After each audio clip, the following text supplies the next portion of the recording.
আপনি মনে করছেন যে ফেসবুকে প্রতিদিন অন্যের ভিডিও দেখলে আপনার ভিডিও মানুষ দেখবে, ভাইরাল হবে। আসলে এই বিষয়টা সম্পূর্ণ ভুল।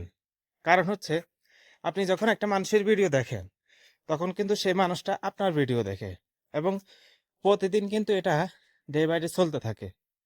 এখন আপনি এটা কিন্তু ফেসবুকের ভাষায় এটা বলে একটা গিভ অ্যান্ড টেক। আপনি তার ভিডিও দেখতেছেন, সে আপনার ভিডিও দেখতেছে। এখানে পার্থক্য আর কোনো কিছু নেই। আপনি পোস্ট করতেছেন, সে দেখতেছে, আপনি দেখতেছেন। এটা কিন্তু প্রতিদিন কিন্তু গিভ অ্যান্ড টেক হচ্ছে।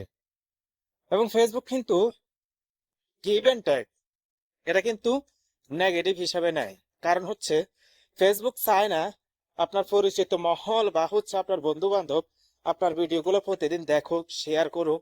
এটা কিন্তু চায় না। ফেসবুক চায় কি আপনার ভিডিও যেন নতুন নতুন সদস্যর কাছে প্রতিদিন চলে যায় এবং প্রতিদিন যেন আপনার অডিয়েন্স নতুন নতুন সদস্য নিয়ে আসতে পারে। এবং সেটা কিন্তু আপনার ভিডিওর মধ্যে হচ্ছে না। কারণটা হচ্ছে আপনি কিন্তু আপনার ভিডিওতে সময় দিচ্ছেন না। আপনি সময় দিচ্ছেন কাকে? আপনি এর ভিডিও দেখতেছেন, ওর ভিডিও দেখতেছেন, ঘন্টার পর ঘন্টা কমেন্ট করতেছেন এবং গিভ অ্যান্ড টেক চালু করতেছেন। এবং আসলে কি আপনি কি এইভাবে করলে আপনার কাজটা হবে? না। আপনার মূল বিষয় রাখতে হবে আপনার ভিডিওর উপর। আপনার ভিডিওর উপর এতই ফোকাস দিতে হবে যে আপনার ভিডিও দেখার পর কেউ কমেন্ট না করে থাকতে পারবে না। কারণ আপনি যখন দেখবেন অফলাইনে মানুষ একটা বড় দোকান দেয়, দোকানে হিউজ পরিমাণ পণ্য তোলে এবং এমন অবস্থা করে মানুষ সেই দোকানে কিন্তু না খরচ করে পারে না।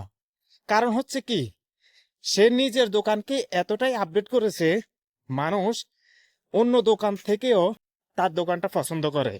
এটার একটাই কারণ হচ্ছে তার দোকানে হিউজ পরিমাণ পণ্য পাওয়া যায়। এবং ঠিক তেমনি আপনার আইডিটাকেও ওই দোকানের মতন হিউজ পরিমাণ ভালো ভালো ভিডিও, কন্টেন্ট, পোস্ট, ছবির মাধ্যমে ভরিয়ে রাখুন। দেখবেন আপনার অডিয়েন্স নিজ ইচ্ছায় আপনার ভিডিও দেখবে। আপনি যে শুধু গিভ অ্যান্ড ট্যাগ করলে যে আপনার ভিডিও ভাইরাল হবে, সবাই দেখবে, এটা আসলে বিষয় না। বিষয়টা হচ্ছে আপনার ভিডিও মানুষ পছন্দ করতেছে কি না, আপনাকে ওইভাবে নিজেকে তৈরি করতে হবে। ঠিক আছে, আপনি ভিডিও দেখবেন, কিন্তু ভিডিও থেকে আপনি তথ্য জানার চেষ্টা করবেন, বা হচ্ছে কিভাবে একটা ভিডিও তৈরি করা হয়, কিভাবে একটা ভিডিও সুন্দরভাবে তৈরি করা হয়, এই বিষয়গুলা আপনি জানার চেষ্টা করবেন। এছাড়া আপনি যে প্রতিদিন আপনার প্রিয় ফলোয়ারদের গিভ অ্যান্ড ট্যাগ করবেন, তারা আপনাকে ফলো করবে, তারা আপনাকে ভালোবাসবে, এটা হচ্ছে গিভ অ্যান্ড ট্যাগ। এবং গিভ অ্যান্ড ট্যাগ যত বেশি হবে আপনার আইডি পেজে, ততই কিন্তু আপনার আইডি পিছিয়ে পড়বে। কারণ হচ্ছে ফেসবুক দেখতেছে আপনার এখানে গিভ অ্যান্ড ট্যাগ বেশি হচ্ছে। এটা সম্পূর্ণ ভুলভাবে আপনি কাজ করতেছেন। অবশ্য সঠিক নিয়মে কাজ করুন, ইনশাল্লাহ সবকিছু ঠিক হয়ে যাবে।